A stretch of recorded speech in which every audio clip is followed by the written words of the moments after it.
కోట్లు ఇవ్వండి. ఇటీవల రాష్ట్రంలో కురిసినటువంటి భారీ వర్షాలను జాతీయ విపత్తుగా పరిగణించండి. కేంద్ర హోంమంత్రి అమిత్ షాకు డిప్యూటీ సీఎం బట్టి మంత్రి తుమ్మల విజ్ఞప్తి. 5,18,072 కోట్ల నష్టం జరిగినట్టు ప్రాథమిక అంచనా. గత ప్రస్తుత సహాయం కింద తక్షణమే నిధులు రిలీజ్ చేయాలని రిక్వెస్ట్. త్వరలోనే కేంద్ర బృందాలను రాష్ట్రానికి పంపుతామని అమిత్ షా హామీ.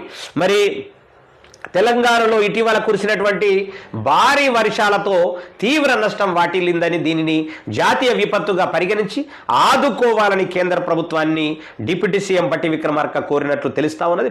ప్రాథమిక అంచనా ప్రకారం మరి 5,018 కోట్లు నష్టం వాటిల్లిందని మరి కేంద్రం దృష్టికి తీసుకెళ్లారు.